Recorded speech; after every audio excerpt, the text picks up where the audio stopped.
The dance we did was called Simple Pleasures by Bob Isaac, and it's a grid square. People dance with the other people in their square and then move on to other squares.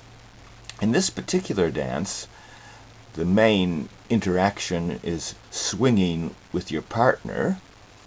So if these two people are partners, then they would swing each other, but they also swing their anti-corners. This lady will end up having a swing with the man here to her left. So the ladies, when they're in a given square, swing the man that's on their left. Let's have a look at how this dance progresses. So here I've colored everybody with a unique color and numbered the dancers. To get a feel for what's going on, you really have to watch a particular dancer and see how they move. This is just showing the snapshot at the beginning of each phase of the dance. If when we danced the dance the other night, we started waiting outside and came in at the second time, and we actually travel a looping path, and it's probably better if we label people by the position in this loop, or sometimes called the orbit. And also I'll color everybody by the square they're in, because in that way we can see which squares we interact with, which people in which square. In this dance, and you were in this position, and I can select those people that were the anti-corners that you danced with through the course of 13 times. This dance has a cycle of 13. Everyone comes back to their same position after 13 times through the dance. And you, after waiting out, end up dancing with this man, and then you dance with other people. There's one man in particular that during the 13 times you keep coming back to this person as your anti-corner and interact with them 7 times. The other man here you interact with only once, and then you are waiting 1 time. So we've marked this people. Let's run the dance again, and they will be highlighted.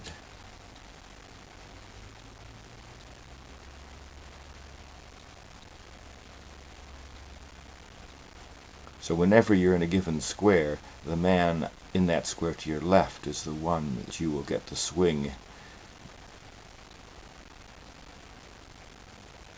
What's interesting here is that by having an extra couple, we've increased the interactions for everyone.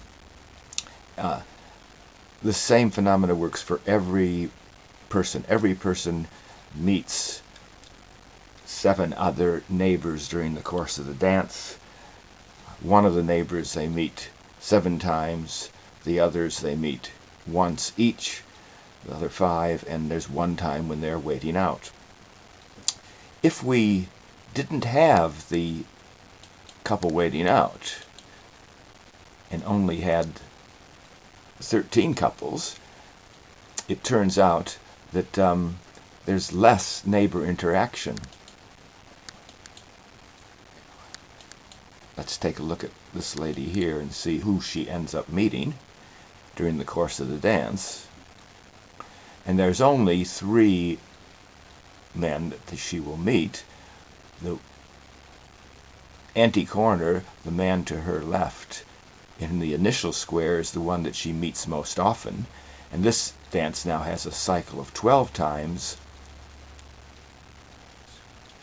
and 8 times out of those 12, this is her anti-corner, and these are met twice each time. So for the 12 times, this one is met 8, 2, and 2. Let's watch the dance here.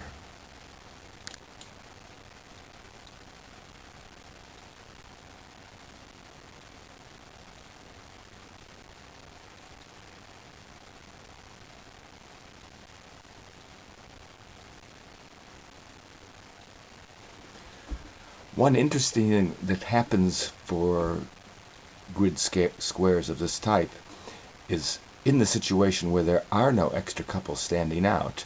If I color people in the square in a particular way, as I've done here, and we'll watch everybody, the movement of the colors, if we ignore the labels, so I'm going to turn the labels off, I'll turn the loop off as well, behave very nicely with respect to the colors. Let's watch the dance in this case and just observe people by the color of their costume. And we know that people are moving from square to square, but if we just watch the colors, it looks like everybody's rotating